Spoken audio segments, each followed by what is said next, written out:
नमस्कार साथियों, competition wing में आपका स्वागत है। मेरा नाम है नंदलाल साहू। हमारी जो आगामी शिक्षक भर्ती हैं उनकी क्लास कंटिन्यू चल रही है।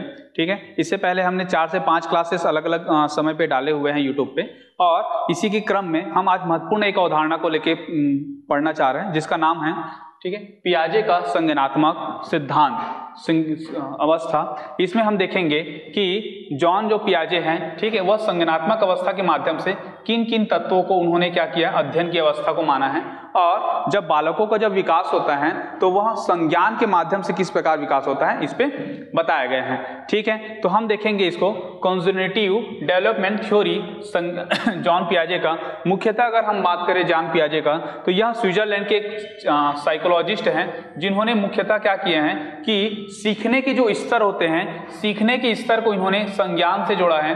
और इनका एक प्रसिद्ध जो कथन है जो कहता है कि एवरी चाइल्ड आर स्पेशलिस्ट, अर्थात प्रत्येक बच्चा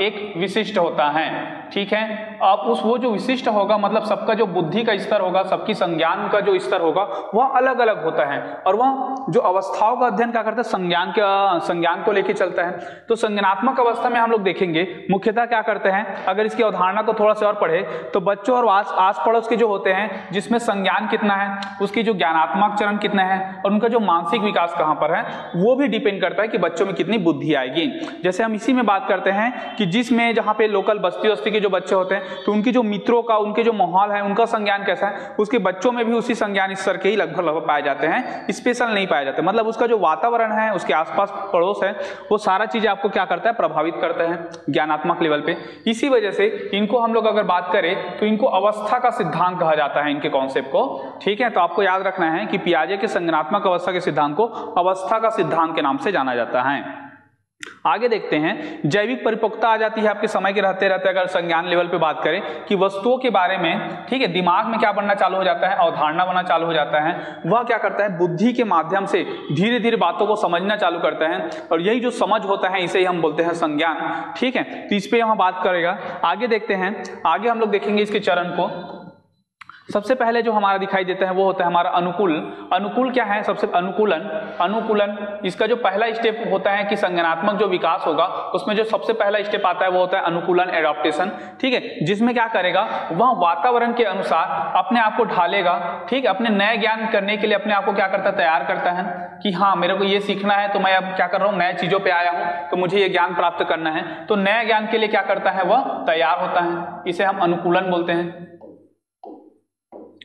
ठीक है, जैसे कि अगर वो क्रिकेट खेल रहे हैं तो क्रिकेट में फिर क्या करेगा, स्टेडियम में जाएगा और स्टेडियम में सीखने की कोशिश करेगा।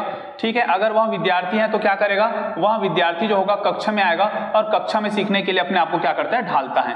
तो यह जो अपने आप को ढालता है इसे ही हम बोलते हैं अनुकूलन। ठीक है, एडॉप्शन। इसके बाद क्या होता है कि इसी के अंतर्गत 2 सब पॉइंट आते हैं, जिसमें से एक होता है हमारा आत्मीकरण और एक होता है हमारा समायोजन। और देखते हैं आगे, तो दूसरा पॉइंट जो आता है इसके स्टेप में, अनुकूलन हो जाएगा तो आपके अंतर्गत फिर आप संतुलन करने की कोशिश करेंगे कि हाँ मैंने ये ज्ञान सीख लिया और पुराने ज्ञान मेरे पास ये है, तो दोनों को क्या करेगा, वो एडजस्ट करने की कोशिश करेगा, संतुलन करने की कोशिश करता है। और फिर अंतिम में क्या करता है, वह एक सिद्धांत बनाता है, अपने माइंड में क्या करता है, एक समझ विकसित करता है, और उस समझ विकसित करता है उसको बोलते हैं स्कीमा। स्कीमा क्या होता है, शरीर के द्वारा की जाने वाली जितनी भी क्रियाएं होती हैं, एक्टिविटी होते हैं, उसको वो क्या करता है, माइंड से जुड़ी होती है, जो माइंड से जुड़ के क्या करता है, वो काम करता है, उसे हम बोलते हैं स्कीमा बोलते हैं। ठीक है, तो जैसे कि हम बात करते हैं, छोटा बच्चा बॉल को किस तरीके से पकड़ता है और वह आइसक्रीम को किस तरीके से पकड़ता है, तो उसके जो पकड़ने के स्टाइल होते हैं उससे क्या करता है, उसकी समझ विकसित हो चुके हैं, क्योंकि वो नया ज्ञान सीख रहा है। स्टेडियम में आके जो गेंद होता है वो गोल होता है और वह जिस स्पीड से आता है उसको कैसे खींचना है अपने तरफ। ठीक है, ये सारे चीजों को क्या करता है, वह क्रिकेट के मैदान में सीखता है। और वह जब आइसक्रीम खाने के लिए पकड़ता है तो वो देखता है कि हाँ ये शंकु आकार है, इसको मैं क्या करूंगा, मुट्ठी में पकड़ूंगा। जबकि बॉल को क्या करता है, वो ऐसे कैच पकड़ता है, तो आपको दोनों हाथ का उपयोग करेगा। जबकि आइसक्रीम खाने के लिए उसको क्या करना पड़ेगा कि वो पता करेगा कि इसका जो शेप है वो शंकु आकार का है, तो उसको ऐसे पकड़ेगा। मतलब क्या कर रहा है कि सारा चीजें क्या होता है कि स्कीमा जो काम करती हैं कि शरीर में आप जो क्रिया कर रहे हैं वो माइंड से जुड़ जाती है आपका। जैसे आपको आइसक्रीम आएगा आप क्या करेंगे, ऐसे पकड़ना चालू करेंगे, और जैसे गेंद आएगा आप दोनों हाथों से पकड़ना कोशिश करते हैं। तो ये सारा चीजें जो बाद में बन जाती है उसे ही बोलते हैं स्कीमा। हम इसको पूरा डिटेल से पढ़ते हैं। जैसे कि हम देखते हैं, सबसे पहला हमारा जो पॉइंट बोला गया है क्या है, अनुकूलन। आपको याद रखना इसी में अनुकूलन, इसके सब पॉइंट बनेंगे आत्मीकरण और समायोजन। इसके बाद आता है आपका संतुलन, ठीक है, और उसके बाद आता है आपका स्कीमा। तो अनुकूलन की बात करते हैं जिसे हम बोलते हैं एडॉप्शन। इसमें क्या होता है, वातावरण के अनुसार अपने आप को ढालता है, ठीक है, वह एडजस्ट करता है, वह कोशिश करता है कि अब मैं नया ज्ञान सीख रहा हूं करके। और उसी के सब पॉइंट में आता है हमारा आत्मीकरण। आत्मीकरण में क्या करेगा, जिसे हम एसिमिलेशन कहते हैं, कि पूर्व ज्ञान जितने सारा हमारा पूर्व ज्ञान होता है उसको क्या करता है, वह नया ज्ञान के साथ क्या करता है, जोड़ देता है। जैसे कि अगर हम बात करें, हम 5वीं कक्षा में हैं, हाँ 5वीं कक्षा है, हम 6वीं कक्षा में जाएंगे तो हमें एक सब्जेक्ट मिलेगा, क्या मिलेगा, संस्कृत मिलेगा, संस्कृत सब्जेक्ट मिलेगा। तो अब क्या करेगा जो बच्चा रहेगा कि हाँ मेरे को हिंदी और इंग्लिश पढ़ना है, इसके साथ साथ मुझे संस्कृत पढ़ना है, और संस्कृत में क्या करेगा, नए नए व्याकरण आएगा, तो उस व्याकरण को क्या करता है, वो सीखता है। ऐसा नहीं कि वो हिंदी और इंग्लिश को भूल जाएगा, हिंदी इंग्लिश के साथ साथ वो क्या करता है, संस्कृत के व्याकरण को समझ विकसित करता है। तो ऐसे जो कॉन्सेप्ट होते हैं उस कॉन्सेप्ट को बोलते हैं आत्मीकरण, अपनाना, ठीक है। तो पूर्व ज्ञान को नए ज्ञान के साथ जोड़ेगा। आगे देखते हैं, इसी के सेकेंड नंबर के जो पॉइंट आते हैं उसमें होता है समायोजन। अब क्या हुआ कि उनको नया ज्ञान मिला कि हाँ, उसको लग गया कि हाँ यार मैं संस्कृत सीख रहा हूं, मैं संस्कृत के ग्रामर को पकड़ रहा हूं करके, फिर उसके क्या करेगा कि पूर्व ज्ञान में परिवर्तन करके वातावरण के अनुसार तालमेल बिठाएगा। फिर क्या करेगा कि इसके जो टेंस होते हैं, इसके काल होते हैं, इसके जो काल होते हैं, ठीक है, तो या इंग्लिश के जो काल हो गए या हिंदी में जो काल करेंगे, संस्कृत में जो काल होगा, वो कुछ अंतर होते हैं, उस अंतर को एडजस्ट करेगा कि हिंदी में पढ़ूंगा तो ये करूंगा, इंग्लिश में पढ़ूंगा तो ये करूंगा। लिंग में परिवर्तन होते हैं, इसमें 2 होते हैं, इसमें 3 होते हैं, उसमें 4 होते हैं, तो लिंगों के अनुसार से काम करना चालू करते हैं। इसमें 2 वचन होते हैं हिंदी में जिससे बात करेंगे, संस्कृत में 3 वचन होता है। तो क्या करेगा कि अपने आप को समझ विकसित करेगा कि मैं इसमें आऊंगा तो ये अलग होगा, इसमें आऊंगा तो ये अलग होगा। तो इस सबको बोलते हैं समायोजन। मतलब क्या करेगा, अकोमोडेशन, अर्थात पूर्व ज्ञान में क्या करेगा, वो परिवर्तन करेगा और उसमें क्या करेगा, वातावरण के अनुसार से वो तालमेल बिठाने की कोशिश करता है, ठीक है। यह केवल पढ़ाई से संबंधित नहीं है, ये बहुत सारी हमारी जो शारीरिक क्रिया होती है, मानसिक क्रिया होती है, उन सब चीज से भी संबंधित होता है। हम इसको एग्जांपल वाइज धीरे धीरे समझेंगे कि पियाजे ने कितने बहुत ही सरल तरीके से बच्चों के विकास को बताने की कोशिश किया है, ठीक है। आगे देखते हैं संतुलन। संतुलन या सम्याधारण, अगर पॉइंट नंबर 2 की बात करें जिसे हम बोलते हैं इक्विलिब्रेशन, मतलब बच्चा आत्मीकरण सीख चुका है और क्या सीख चुका है, समायोजन करना सीख चुका है, तो इनकी प्रक्रियाओं के बीच क्या करेगा, अपने आप को संतुलन बसाएगा। अर्थात क्या करेगा कि हाँ चलो मुझे नया ज्ञान प्राप्त हुआ, मैंने इतना सीखा, और इस ज्ञान को क्या कर दिया उन्होंने, पुराने ज्ञान से जोड़ दिया, ठीक है। जैसे कि उसको 5 ज्ञान आता था, 2 और सीख लिया तो 7 हो गए। अब इस 7 ज्ञान को क्या करेगा, वो समझ विकसित करेगा, उसमें सबको अपना डिवाइड करेगा, ये कंडीशन आएगा तो ऐसा करेंगे, ये कंडीशन आएगा तो ऐसा करेंगे, और इस सारे ज्ञान को क्या करता है, वो संतुलन करने की कोशिश करता है। तो इसी को ही क्या बोला जाता है, संतुलन या साम्याधारण या इक्विलिब्रेशन करता है, जिसमें आत्मीकरण और संयोजन के साथ साथ उन प्रक्रियाओं को क्या करता है, वो संतुलन करता है। आगे हम देखते हैं स्कीमा। स्कीमा क्या है, तो किसी काम को करने के अलग अलग तरीके होते हैं, ठीक है। किसी काम को करने के अलग अलग तरीके होते हैं। ऐसी एक्टिविटी जो माइंड से जुड़ जाती है, जब वो क्या करता है, संतुलन स्थापित कर लेता है, हाँ आत्मीकरण और समायोजन से संतुलन स्थापित कर लेता है, तब क्या करेगा, वो माइंड से जुड़ना चालू हो जाता है और अपने कोई भी काम होता है वो माइंड से करता है। जैसे मैंने बताया था, आइसक्रीम को किस प्रकार पकड़ेगा या गेंद को किस प्रकार पकड़ेगा करके। तो ये सारा चीजें हैं इनके मिल कॉन्सेप्ट में। अगर हम कॉन्सेप्ट की बात करें तो ये 4 कॉन्सेप्ट होते हैं। आगे हम देखते हैं कि ये क्या करता है, स्टेजेस के आधार पर बोलता है, क्योंकि मैंने क्या कहा है कि पियाजे जो होता है, इसके जो संज्ञानात्मक विकास को अवस्था का सिद्धांत कहा जाता है। क्या बोला जाता है, अवस्था का सिद्धांत कहा जाता है। तो अवस्था का सिद्धांत कहा जाता है। तो इन्होंने क्या किया, टोटल 4 अवस्था में बांटा हुआ है, 4 अवस्था में बांटा हुआ है। इसको हम इंग्लिश में अगर शॉर्ट फॉर्म में देखें तो एक हो जाएगा एस, एक हो जाएगा प्री, एक हो जाएगा सी और एक हो जाएगा एफ। जैसे एस पर क्या हो जाएगा हमारा, सेंसरी मोटर स्टेज बोलते हैं इसको। क्या बोलते हैं, sensory motor stage, sensory motor stage, ठीक है। जिसे हम बोलेंगे हिंदी में संवेदी पेशी अवस्था, संवेदी पेशी अवस्था, जो 0 से 2 वर्ष तक के बालक में रहता है, सेंस से काम करना चालू करेगा। दूसरा होगा हमारा पूरे संक्रियात्मक अवस्था, ठीक है, जिसे हम बोलेंगे pre operational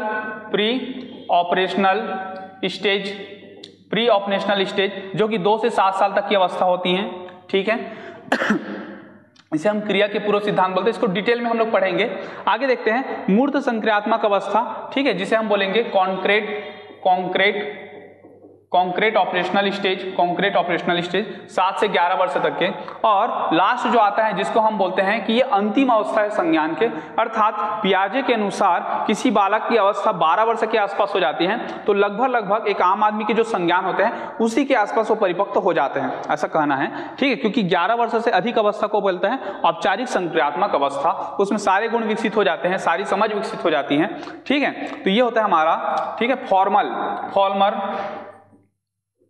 formal operational stage. तो ये होता है हमारा, सबसे पहले हम चारों को याद करेंगे, संवेदी पेशी, पूर्व संक्रियात्मक अवस्था, मूर्त संक्रियात्मक अवस्था और एक होगा औपचारिक संक्रियात्मक अवस्था। एज के अनुसार देखें 0 से 2 वर्ष, 2 से 7 वर्ष, 7 से 11 वर्ष और 7 से अधिक वर्ष करके। अब हम क्या करते हैं, एक एक स्टेजेस को हम क्या करते हैं, पढ़ते हैं। सबसे पहला हमारा जो स्टेज है वो है संवेदी पेशी अवस्था, जिसे हम बोलते हैं sensor motor period. Sensor motor period क्या है, तो सेंस मतलब क्या होगा, हमारी इंद्री, हाँ, तो वो क्या करता है कि हमारी जो इंद्रियां होती हैं, जैसे हमारा एक हाथ हो गया, हमारा आंख हो गया, हमारा कान हो गया, ऐसे हमारे अंदर क्या होता है 10 इंद्रियां होती हैं, हाँ, त्वचा हो गया, ये सारी जो इंद्रियां हैं, इसके इंद्रियों के माध्यम से क्या करता है, वो सीखता है, उसके अनुसार से ये क्या करता है, वो रिफ्लेक्शन करता है। प्रतिवर्ती क्रिया भी इसी में विकसित होती है कि जैसे क्या होता है कि छोटा बच्चा है, कितने साल तक रहेगा, ये 0 से 2 वर्ष तक के रहेगा, हाँ। अब 0 से 2 वर्ष में बच्चा जैसे सोया हुआ है, अब बच्चा सोया हुआ है तो कोई मक्खी आ गया यहाँ पे, तो उनको पता चल जाता है कि मक्खी यहाँ पे है, तो उसको भगाने की कोशिश करता है। मतलब उसको बोल तो नहीं सकता वो, ना तो अपनी वाणी की व्यक्त करेगा, ना भाषा सीखा हुआ है, लेकिन उसमें क्या विकसित हो चुका है, सेंस विकसित हो चुका है। उनको पता है कि अपने इंद्रियों के माध्यम से क्या करता है, वो सारे चीजों को समझ जाता है, ठीक है। तो बुद्धि कार्यों द्वारा व्यक्त की जाती है, उसमें उन्हें 6 अलग अलग भागों में डिवाइड किया गया है, जो स्टेजेस के अनुसार से अलग अलग देखने को मिलता है, ठीक है। आगे देखते हैं, ज्ञान इंद्रियों के माध्यम से कार्य करता है। सारे के सारे हमारी जो ज्ञान इंद्रियां होती हैं, जैसे 5 ज्ञान इंद्रियां होती हैं, ठीक है, वो 5 ज्ञान इंद्रियां कौन कौन से हो सकते हैं, नेत्र हो सकते हैं, कान हो सकते हैं, ठीक है, हमारी त्वचा होती है, ये सारी चीजें जो ज्ञान इंद्रियां होती हैं, इसके माध्यम से मस्तिष्क होता है ना, तो ऐसे ज्ञान इंद्रियों के माध्यम से क्या करता है, वो ज्ञान को ऑब्जर्व करता है और काम करता है। वस्तु स्थायित्व का गुण विकसित हो जाता है, जिसे हम बोलते हैं ऑब्जेक्ट परफॉर्मेंस का गुण, अर्थात दिमाग में क्या होता है, वस्तु की छाप हो जाती है। जैसे कुछ चीजें आएगा, बॉल को दिखाएगा तो उसको लगभग थोड़ा पता चलना चालू हो जाता है कि इसको बॉल बोलते हैं, ये मम्मी है, ये पापा हैं, तो क्या होगा कि कोई भी एक जो होगा, ठीक है, ऑब्जेक्ट ग्रुप में क्या करता है, वो परफॉर्मेंस करना चालू कर देता है। अच्छा ये बॉल है, इसमें चाय लाया जाता है, ऐसे करके।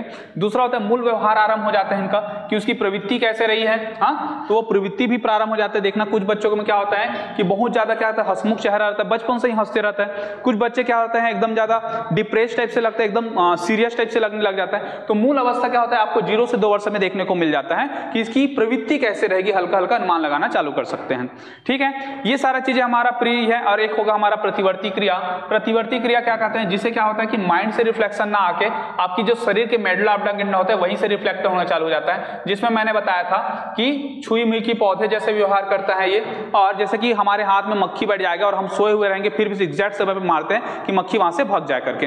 तो ये सारा चीजें क्रिया जो होते हैं बहुत शीघ्र होती हैं, जिसे हम बोलते हैं प्रतिवर्ती क्रिया, जो सेंस के आधार पर काम करता है। ये चारों चीजें सीखा हमने। आगे बढ़ते हैं, हमारा पूर्व संक्रियात्मक अवस्था, जिसे हमें कहते हैं प्री ऑपरेशनल स्टेज। 2 से 7 वर्ष तक की इसका जो उम्र रहेगा, ठीक है। अब हम पढ़ते हैं कि 2 से 7 साल मतलब क्या करेगा, या प्राइमरी एजुकेशन के पहले है, 7 साल से लगभग प्राइमरी एजुकेशन में आता है, तो इसको हम प्री प्राइमरी स्केल बोल सकते हैं, प्री प्राइमरी स्कूल, आंगनबाड़ी में रहेगा बच्चा। अब इसमें देखते हैं कि कौन कौन से उसके जो संज्ञान है उसमें क्या विकास हो रहा है। जैसे कि नकल करने की प्रवृत्ति, एक संज्ञान है, ठीक है, उसको समझ हो रहा है कि नकल कैसे किया जाता है। सामने वाला बंदा बोलता है पीटी की क्लास करा रहा है, उसको गाना सिखा रहा है और कुछ भी सिखा रहा है, तो उसको क्या करता है, वो देखने की कोशिश करता है और इस आधार पर वो सीख जाता है, ठीक है। 2 साल के बाद देखना, जैसे कि क्या होता है, हम लोग के मोबाइल से जैसे हम बात करते हैं, तो वो भी क्या करते हैं, मोबाइल में कॉल लगे या ना लगे, लेकिन वो कोशिश करता है कि हाँ किसी से बात किया जाता है इसको चिपका के, तो ये क्या करता है, पूरा नकल करने की कोशिश करेगा, ठीक है। दूसरा तार्किक कल्पनात्मक चालू हो जाता है, वो क्या करता है, कुछ कुछ चीजों पे कल्पना चालू कर देता है, अपना तर्क लगाएगा, थोड़ा सा इलिजिबल टाइप के, मतलब अपने आप को खुद तार्किक लगाता है और अपने आप को समझता भी है कि हाँ मैं कुछ कुछ जगह सही सोच पा रहा हूं, ऐसे करके। आगे देखते हैं, क्रिया करने की पहले की अवस्था कहते हैं, क्योंकि इसको हम लोग क्या बोलते हैं कि क्रिया करने की पहली अवस्था, अर्थात इसमें क्या होता है कि सारी चीजों को उसको धीरे धीरे उसमें समझ आ रही है। प्री प्राइमरी स्कूल में है, ठीक है, प्राइमरी 7 साल के बाद क्या करते हैं, उनका मेन क्रिया चालू होता है। अभी क्या हो रहा है, हमारी इसकी केवल समझ विकसित हो रही है, तो इसे हम क्या बोलेंगे, क्रिया करने की पहले की अवस्था कहा जाता है। ये क्वेश्चन आ चुका है आपका, ठीक है। आगे देखते हैं, जीववाद का कौन से बीसी में बदलता चलता है। जीववाद क्या है, एनिमिज्म, अर्थात जो बच्चा होता है वो सजीव और निर्जीव वस्तु में बहुत ज्यादा अंतर नहीं कर पाता है, ठीक है, बहुत जल्दी अंतर नहीं कर पाएगा। जैसे हम कुछ देखते हैं कि कुछ बच्चों में इतना ज्यादा संज्ञानात्मक विकास नहीं हो पाता है, जैसे कि वो क्या करता है कि आंगनबाड़ी या प्ले स्कूल जाता है तो अपने घर में आके अपने 2-3 डॉल रखे रहते हैं, उनको वो पढ़ाता है। मतलब क्या करेगा, इससे हम 2 चीजें सीख सकते हैं। एक तो नकल करने की प्रवृत्ति आ चुकी है कि टीचर बच्चों को कैसे पढ़ाता है, कैसे डांटता है, कैसे प्यार करता है, और वैसे ही क्या करेगा वो अपने बच्चों को, मतलब वो डॉल को पढ़ाने चालू करता है, तो उनको बहुत ज्यादा समझ नहीं रहता कई बार कि वो निर्जीव है या सजीव है करके।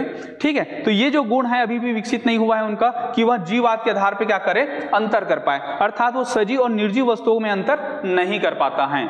ठीक है, आगे देखते हैं अहम केंद्रित एक गुण है जिसे हम इकोसेंट्रिज्म बोलते हैं। अर्थात इसमें क्या होगा कि जब बच्चों को लगता है कि सारा चीजें ठीक है और सब चीजें जो हो जा रहा है केवल मेरे ही लिए हो रहा है, पूरी दुनिया जो घूम रही है केवल किसके लिए घूम रही है, मेरे लिए हो रहा है। जैसे उस बच्चे को जो चीजें पसंद है, ठीक है, जैसे कि उनको चाय पसंद है और बाकी लोग कॉफी पी रहे हैं, तो सबको क्या बोलेगा, वो गंदा बोलेगा। हाँ, क्योंकि उनको क्या लगता है कि मैं सेंटर पॉइंट हूं, अहम केंद्रित है, ठीक है, मेरे में केंद्र होना चाहिए दुनिया, ऐसे करके। तो इस भावना को लेकर चलता है, इस वजह से बहुत जल्दी रूठता है ना, उसको बहुत ज्यादा मनाना पड़ता है, क्योंकि वो सामने वाले की फीलिंग को नहीं समझ पा रहा है, अभी केवल अपनी फीलिंग से अनुसार ही चलाने की कोशिश करता है। तो ये होता है हमारा इकोसेंट्रिज्म।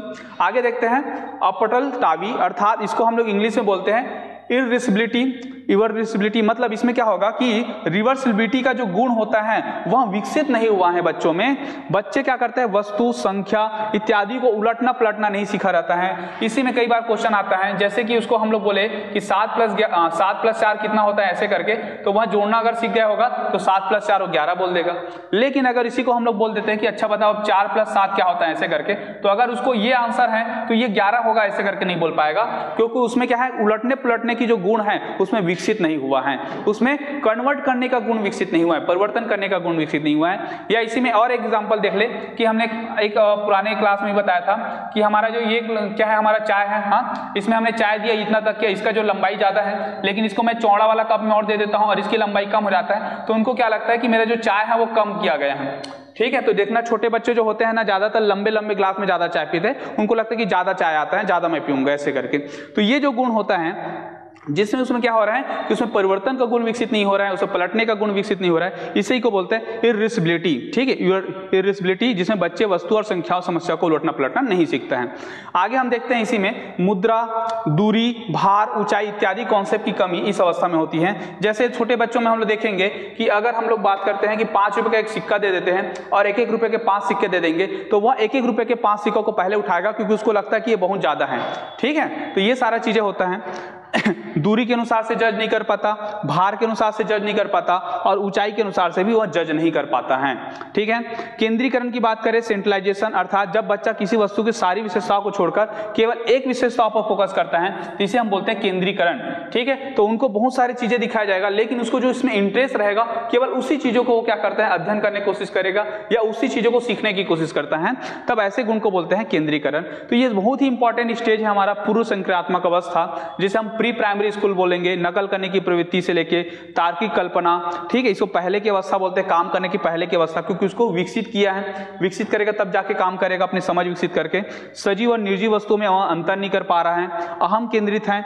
ठीक है, वो क्या कर पा रहा है, उलटना पुलटना नहीं सीख पाया है, और उसको मुद्रा, दूरी, ऐसे जो भौतिक जो हमारे संकेत होते हैं उस भौतिक संकेतों का जज नहीं हो पाता, और उसमें सेंट्रलाइजेशन का गुण होता है। तो ये सारे गुण आपको देखने को मिलेगा पूर्व संक्रियात्मक अवस्था में। ठीक है, आगे हम लोग देखते हैं मूर्त संक्रियात्मक अवस्था, जिसे हम लोग इंग्लिश में बोलते हैं कॉन्क्रीट ऑपरेशनल स्टेज। ठीक है, इसका जो आयु काल होगा वो रहेगा 7 से 11 वर्ष तक के, अर्थात बच्चा जो है, ठीक है, वो क्या करे, प्राइमरी स्कूल ज्वाइन कर चुका है और मिडिल स्कूल का भी 1-2 क्लास कंप्लीट कर चुका है। अब हम इस अवस्था को बताने का मतलब ये होता है कि आपको क्या करना, इमेजिन करना है कि इस एज में अगर आप रहेंगे तो आपने क्या क्या चीजों को सीखा था, ताकि आप इसका आंसर ले सके। ठीक है, कितना चीजों को पढ़ेंगे समझना ज्यादा जरूरी होता है।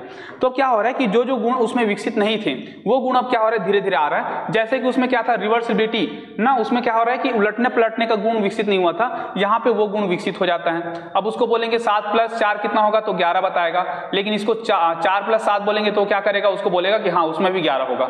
इतना गुण विकसित हो चुका है। वो क्या कर पा रहा है, अगर 7 से 11 की उम्र में जीववाद का कॉन्सेप्ट आ चुका है, वो समझ पा रहा है कि जो डॉल होता है वो निर्जीव होता है, इसको मारो दुलारो कोई मतलब नहीं है करके, ठीक है। और वो क्या करेगा, जैसे कुत्ता हो गया तो कुत्तों से अब ज्यादा प्यार करेगा, या उसको समझता है कि ये सजीव है और ये क्या है, निर्जीव है करके। भार का गुण हो जाता है कि कौन सा ज्यादा वजन होगा, कौन हल्का वजन होगा, ठीक है। ये सारी चीजों को पहचानने लग जाता है। ये सभी चीजें क्या है, स्कूल के माध्यम से ही, या उसके गार्डन के माध्यम, खेल के माध्यम से, या उसके परिवार के माध्यम से धीरे धीरे जज करता है। तो मतलब कहने का मतलब कि उसकी संज्ञान की अवस्था का विकास ही कहीं ना कहीं बालक के विकास को दिखाता है। आगे देखते हैं अज्ञानात्मक तर्कणा, इसको हम बोलते हैं इंडक्टिव रीजनिंग बोलते हैं। इस अवस्था में उदाहरण के ऊपर क्या करता है, तर्क करने लगता है। जैसे हम क्या करेंगे, कोई भी एक उदाहरण देंगे, ठीक है, उदाहरण देंगे, जैसे कि हम बोलेंगे कि सूर्य सुबह निकलता है, सुबह निकलता है और क्या करता है, शाम को डूब जाता है। तो अब क्या होगा कि शाम को डूब जाता है, अगर आप इतना ही डाटा बताएंगे उसको, तो वो डाटा के अनुसार से क्या करेगा, उनको क्या लगेगा कि पृथ्वी एक गोल होगा और इसके चारों तरफ सूर्य विकसित हो रहा होगा, ऐसे करके। तो एक एग्जांपल से क्या करेगा, वो दूसरा चीजों को तर्क करने लगता है कि ऐसा कुछ तो हो रहा है करके। इसे हम बोलते हैं अज्ञानात्मक तर्कणा बोलते हैं। जनरली क्या होता है, लर्निंग प्रोसेस में अगर शिक्षा शास्त्र में बात करें तो वहाँ दो सब्जेक्ट में बच्चा होता है। एक को हम लोग बोलते हैं आगनात्मक, और एक को हम लोग कहते हैं निगनात्मक।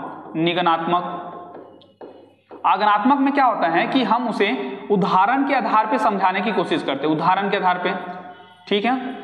ये दर्शन की भाषा में भी आता है, जिसमें क्या होता है कि अनुभववादी कहते हैं अज्ञानात्मक तर्कणा में, जिसमें क्या होगा कि अनुभव के आधार पे आपके दादी नानी, आपके टीचर या फिर आपके मित्र लोग क्या करते हैं, अनुभव के आधार पे आपको ज्ञान देने की कोशिश करते हैं, और इसी अनुभव के आधार पे आप क्या करते हैं, सीखने की कोशिश करते हैं। इसे बोलते हैं अज्ञानात्मक तर्कणा। लेकिन निगनात्मक तर्कणा क्या होता है कि यह मूर्त हमारे जो संप्रत्यय होते हैं, हमारे जो कॉन्सेप्ट होते हैं, हमारी जो बुद्धि होते हैं, वहां से क्या करता है, वो कॉन्सेप्ट बनाना चालू करता है। अगर वह एक चीजें को सीख गया, जैसे कि कोई सिद्धांत को सीख गया, तो वो सिद्धांत को क्या करेगा, अलग अलग वस्तुओं में क्या करेगा, वो ऑपरेट करने की कोशिश करेगा, उसको क्या करेगा, उसमें समझने की कोशिश करेगा कि ये जो सिद्धांत है इस वस्तु में लागू है कि नहीं। मतलब ये अंदर से निकल रहा है और ये क्या रहा है, बाहर से आ रहा है। ये आपको अवधारणा को समझना पड़ेगा। तो मूर्त संक्रियात्मक अवस्था में कौन सा तर्कणा सीख रहा है, वो अज्ञानात्मक तर्कणा सीख रहा है। उसको किसी ने बताया है और इसे उदाहरण के ऊपर, कोई भी उदाहरण बताएगा तो उस उदाहरण के ऊपर क्या करता है, वो तर्क करने लगता है। आगे हम देखते हैं औपचारिक संक्रियात्मक अवस्था, जिसे हम बोलते हैं फॉर्मल ऑपरेशनल स्टेज। 11 वर्ष से अधिक की आयु को हम लोग मानते हैं। इस स्टेज की बात करें तो लगभग मिडिल स्कूल का चालू हो चुका है, ठीक है। अगर अभी के वर्तमान में बात करें, 6 वर्ष में क्या होता है, हमारा प्राइमरी स्कूल एजुकेशन चालू होता है, मतलब वो 6वीं क्लास में जा चुका है।